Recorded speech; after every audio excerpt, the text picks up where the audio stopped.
Hello guys, welcome to my YouTube channel. কেমন আছো তোমরা? এখন আমরা কথা বলবো হচ্ছে মালায়ালামের একটি সিনেমা যেটা অনেকদিন আগে রিলিজ হয়েছিল, করোনার আসার আগে 2020-তে ফেব্রুয়ারি মাসে। স্টারিং ফাহাদ ফাসিল, নাজরিয়া ফাহাদ, মানে ফাহাদ ফাসিলেরই ওয়াইফ। ফিল্মটার নাম হচ্ছে ট্রান্স। তো এই ফিল্মটা ফাইনালি আমি এতদিন পর দেখলাম। কেমন লাগলো আমার এই ট্রান্স ফিল্মটা, সেটা নিয়ে কথা বলবো। চলো ভিডিওটা শুরু করা যাক। তো কেমন হলো মালায়ালামের ফিল্ম ট্রান্স, স্টারিং আমাদের নাজরিয়া ফাহাদ এবং ফাহাদ ফাসিল, মানে দুজনে হাজব্যান্ড ওয়াইফ।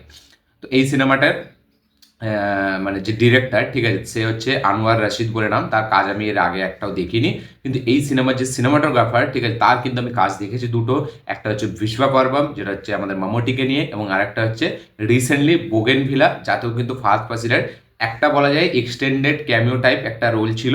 তার সাথে সাথে একটা থ্রিলার ফিল্ম ওই ফিল্মটা ছিল, যে ফিল্মটা আমার চ্যানেলে রিভিউ আছে বোগেনভিলার, অবশ্যই আপনারা গিয়ে চেক আউট করবেন। তো তার কাজ থ্রিলার জন্যই, তার কাজ কিন্তু বেশ ভালো হয়। অমল নীরাদের যারা কাজ দেখেছেন তারা জানবেন যে ভীষ্ম পার্বম সিনেমাটি গডফাদার থেকে ইন্সপিরেশন নিয়েও সেখানে কিন্তু একটা যে কমার্শিয়াল যে মাসি একটা ট্রিটমেন্ট সেটা কিন্তু রেখেছিল, এবং ফিল্মটা কিন্তু দেখার সময় ভালো লাগে। ভীষ্ম পার্বম সিনেমাটা কিন্তু বেশ ভালো, এবং আমার ওই প্রথম মানে মালায়ালাম সিনেমা যেটা কিনা ওই রকম মাসি ট্রিটমেন্টের সাথে বেশ ব্যাপক লেগেছে। তো ওরকম মাসি ট্রিটমেন্ট কিন্তু বলা যায় আমার দেখা মালায়ালাম ফিল্ম ইন্ডাস্ট্রিতে ফার্স্ট, যে একটা এরকম ব্যাকগ্রাউন্ড, একটা এরকম স্লো মোশন শট, ঠিক আছে, টেকনিক্যাল ডিপার্টমেন্ট খুব ভালো হয়। মানে অমল নীরাদের ফিল্মগুলোতে প্রত্যেকটা বোগেনভিলাতে যদি আপনি দেখেন, যেরকম সেখানে যেরকম ক্যামেরার ফ্রেম, যেরকম ক্যামেরার অ্যাঙ্গেল নেওয়া হয়েছে, ক্যামেরার শট, সেখানে স্লো মোশন শট, সেখানে ব্যাকগ্রাউন্ড স্কোর, একটা থ্রিলার জনরার ফিল্মেতেও তার কিন্তু কাজ হেভি। টেকনিক্যাল ডিপার্টমেন্ট কিন্তু খুব ভালো হয় অমল নীরাদের কাজে, এবং অমল নীরাদ যে ফিল্মে অ্যাসোসিয়েট থাকে। তো এই ফিল্মটায় ট্রান্স ফিল্মটাও কিন্তু এক লাইনে যদি আমি রিভিউ করি, আমার হয়তো ফিল্মটা মানে সেরকম আমার হেভি লাগেনি, ঠিক আছে, মানে একটা ওয়ান টাইম ওয়াচ, একটা দেখলাম ফিল্ম, মনে হলো অ্যাভারেজ একটা ফিল্ম। কিন্তু ফিল্মের টেকনিক্যাল ডিপার্টমেন্ট কিন্তু খুব ভালো।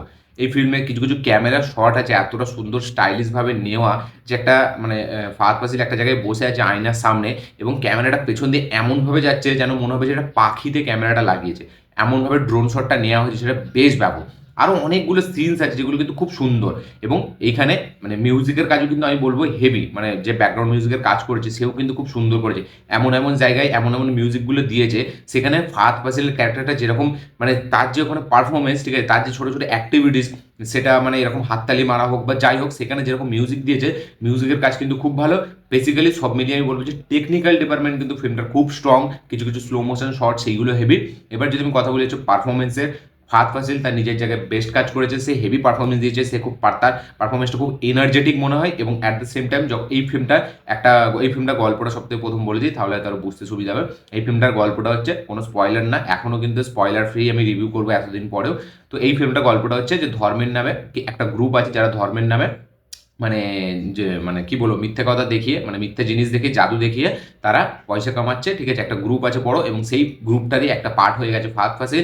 এবার ফাইনালি সে একটা টাইমের পর গিয়ে কি, মানে একটা টাইমের পর গিয়ে রিয়েলাইজ করছে যে এটা খারাপ, ঠিক আছে, এবং সে সেটা থেকে বেরিয়ে আসতে চায়। তো ফাইনালি সে সেটা থেকে কি বেরিয়ে আসতে পারবে, সেটা দেখার জন্য এই ফিল্মটা দেখতে হবে। তো বেসিক্যালি মানে এরকম, মানে গল্পটা যে নতুন কিছু সেরকম না, কিন্তু মানে গল্পটার প্রেজেন্টেশন আমি বলবো মানে একটু আলাদা, ঠিক আছে, যেভাবে স্টার্টিং হয় ফিল্মটা, ঠিক আছে, সেই হিসাবে দেখতে গেলে একটু আলাদা। একদম ডাইরেক্ট যে মানে এতে ঢুকে যাচ্ছে ওই রকম না। এবং মালায়ালাম ফিল্ম তারা সবসময় স্লো মতেই এগোয়, ঠিক আছে, মানে তারা স্লো পেসে এগোয়, তারপরে অনেকটা পরে গিয়ে গল্পতে ঢোকে। তো এবার মানে এই ফিল্মটার টেকনিক্যাল ডিপার্টমেন্ট ভালো, পারফরমেন্স ভালো, কিন্তু ফিল্মটার যে স্ক্রিন প্লে, ঠিক আছে, তাতে যে ম্যাজিকটা থাকবে সেইটা আমরা এখানে কোথাও দেখতে পাই না।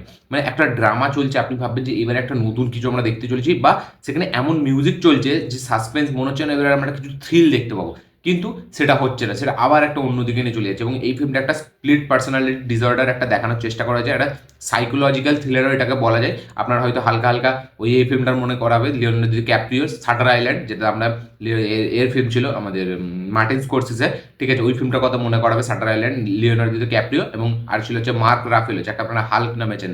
তো ওই ফিল্মটার কথা মনে করায় লাস্টের দিকে, এবং হালকা ওই দিকে টাচ দেওয়া হয়েছিল, কিন্তু সাইকোলজিক্যাল থ্রিলারটা সেইভাবে এক্সপ্লোর করেনি, ঠিকঠাক রেখেছে। কিন্তু সেখানে ফাহাদ ফাসিলের পারফরমেন্স কিন্তু দুর্দান্ত, এবং নাজরিয়া ফাহাদ, তাকে এখানে বলা যায় মানে তার রোল খুবই কম, স্পেস টাইম খুব কম, কিন্তু সে মানে লাস্টের দিকে এমন সে পারফরমেন্স দিয়ে যায়, মনে হবে যে না সেই ফিল্মটাই একটা খুব গুরুত্বপূর্ণ অংশ। এবং বাকি পুরো ফিল্মটা ফাহাদ ফাসিলের ওপরে চলে। এখানে গৌতম বাসুদেব মেনন সে অ্যান্টাগনিস্ট, কিন্তু অ্যান্টাগনিস্ট হিসাবে তাকে দেখলে মনে হচ্ছে একটা বড় বিজনেসম্যান, কিন্তু তার পারফরমেন্স লেভেলে সেরকম আমরা কিছু দেখতে পাচ্ছি না। এবং এই ফিল্মটা কিন্তু একা টেনে নিয়ে গেছে ফাহাদ ফাসিল। তার ক্যারেক্টারটা যেরকম অ্যাক্টিভিটিস করছে, সে স্টেজ পারফরমেন্সের কথা বলি, বা যখন তার মানে ব্রেনে কিছু হচ্ছে, তো সেইখানে তার পারফরমেন্স বেশ ভালো। এবং এই ফিল্মটাতেও কিন্তু একটা ডিরেক্টর মাসি ট্রিটমেন্ট দেওয়ার চেষ্টা করেছে, সেটা কিন্তু ফিল্মটার সাথে কোথাও গিয়ে আমার মনে হয় হেভিভাবে হয়নি, ঠিক আছে। এবং ফিল্মটা যেটা দেখাচ্ছে, এই যে মানে যে মেসেজটা দেখাচ্ছে ধর্মের নামে, এটা তখনকার যুগে দেখতে গেলে স্টার্ট হচ্ছে, মানে যদি আমি 2019-20 বলি, তখন কিন্তু এইসব জিনিসগুলো আস্তে আস্তে এক্সপ্লোর নতুন আরও বেশি করে হচ্ছিল। এখন যেরকম সবাই দেখে ফেলেছে, তখন কিন্তু ফার্স্ট স্টেপ বলা যায় যে এইসব দিকে সোশ্যাল মেসেজ দেবে।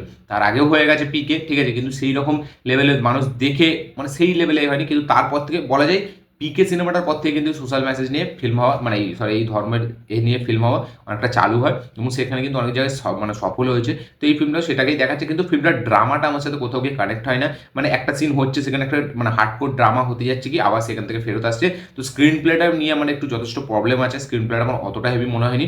একটা মালায়ালাম ফিল্ম আমি জানি সবসময় স্লো পেস এগোয়, কিন্তু সেই স্লো পেস এখানে অ্যাকচুয়ালি যে ফিল্মটার যে মেন জিনিসটা, ঠিক আছে, কখনো দেখাচ্ছে যে সে মানে এইসব বুঝে গেছে, ঠিক আছে, সে ছেড়ে চলে যাবে, কিন্তু তারপরে তাকে অ্যাটাক করা হচ্ছে, সে আবার হসপিটালে ভর্তি হচ্ছে, তারপরে তার সে উঠছে, যখন উঠার পর সে যখন মানে এমন একটা অ্যাক্টিভিস্ট মানে এমন কিছু করছে যে আমরা মনে হবে যে না এবার হয়তো অন্য কিছু ফিল্মটা এগোবে, কিন্তু আবার সে সেম রুটিনে ওই রকমই এগোচ্ছে, আবার তারপরে গিয়ে সেই একই মানে রিপিটেটিভ জিনিস অনেকটা মনে হয়েছে আমার। তো এটা এরকমই মনে হয়েছে ফিল্মটা দেখার সময়, যে স্ক্রিন প্লেটাতে কোনো সেরকম ম্যাজিক নেই। ম্যাজিক মনে হচ্ছে যে আমাদেরকে দেখাবে কিছু, থ্রিল আমাদের প্রোভাইড করবে যেগুলো আমরা দেখিনি, বা এবার ফিল্মটা ঘুরবে, কিন্তু না, পুরো ফিল্মটা লাস্ট পর্যন্ত ওইটাই চলতে থাকে। এবং এই যে ম্যাজিক শোগুলো দেখিয়েছে, সেগুলো না কোথাও মানে ঠিক খুব একটা হেভি জিনিস মনে হয় না। মানে একটা জায়গায় খালি সে মানে একটা ক্যারেক্টার একে মানে ভুল প্রমাণ করার চেষ্টা করবে, ওই জিনিসটা ভালো। বাকি সেই পুরো ফিল্মটা জুড়ে ম্যাজিক স্টেজটাই দেখিয়ে গেছে, যেটা কিনা আমার সাথে কোথাও গিয়ে সেভাবে কানেক্ট হয়নি এবং কোথাও আমার হেভি লাগেনি। তো ট্রান্স ফিল্মটা এক লাইনে যদি আমি বলি, আমার কাছে একটা খুবই অ্যাভারেজ ফিল্ম মনে হয়েছে। ফাহাদ ফাসিলের পারফরমেন্স হেভি, তার তার এক্সট্রাঅর্ডিনারি পারফরমেন্স, তার নর্মাল লাইফেও যেরকম পারফরমেন্স, এবং সে যখন একটা বড় মানুষ হয়ে যাচ্ছে সেখানে তার যে এনার্জেটিক পারফরমেন্স, সেটা বেশ ভালো। বাকি সিনেমার ডাবিং খুব ভালো, মানে সংকেত মাত্রে গলা দিয়েছে ফাহাদ ফাসিলকে। টেকনিক্যাল ডিপার্টমেন্ট খুব স্ট্রং, ঠিক আছে, ফিল্মটার মানে যেগুলো টেকনিক্যাল ডিপার্টমেন্ট মধ্যে যা পড়ে সেগুলো সবই ভালো। বাকি অ্যান্টাগনিস্টদের কাজ ওরকম সেরকম আমার আপ টু দ্য মার্ক লাগেনি, এবং ফিল্মটার ক্লাইম্যাক্সটা যেভাবে শেষ হয়, ঠিক আছে, এই ক্লাইম্যাক্সটা আমি বোগেনভিলার স্টাইলে আমি দেখলাম, ঠিক আছে, কারণ ক্লাইম্যাক্সে যেরকম স্লো মোশন শর্ট, ঠিক আছে, যেখানে যেরকম ক্যামেরার কাজ বোগেনভিলাতে এরকম ছিল। তো যেহেতু সিনেমাটোগ্রাফার অমল নীরা, তাই জন্য এগুলো রেখেছে। তো সব কিছু মিলিয়ে এক লাইনে আমার এই ফিল্মটা একটা ওয়ান টাইম যেটা অ্যাভারেজ ফিল্ম লেগেছে। আমি রিপিট এই ফিল্মটা দেখবো না, এই ফিল্মটাকে আমি মালায়ালামের বেস্ট ফিল্ম বলবো না, তবে ঠিক আছে, তখনকার যুগে এরকম একটা এক্সপেরিমেন্টাল ফিল্ম ঠিকঠাক আছে। আপনাদের কি রিয়াকশন ট্রান্স ফিল্মটা দেখে অবশ্যই কমেন্টে লিখে জানাবেন। যারা অলরেডি এই ফিল্মটা দেখে নিয়েছেন, কারণ 2020 সিনেমা, অবশ্যই কমেন্ট করে লিখে জানাবেন আপনাদের কি রিয়াকশন, কি বক্তব্য, কি বলতে চান আপনারা। যারা এখন দেখেননি, এটা দেখার পরে, ভিডিওটা দেখার পর তারা হয়তো মাথায় আসলে দেখবো, তা একবার দেখতে পারেন। আমি বলবো না যে হেভি মানে এজ অফ দ্য সিট কিছু পাবেন বা হেভি হাই কোয়ালিটির কিছু, মানে একদম খুব মানে একটা মিডিয়াম স্ট্যান্ডার্ডের ফিল্ম, এটা ওয়ান টাইম ওয়াচ, একটা অ্যাভারেজ ফিল্ম।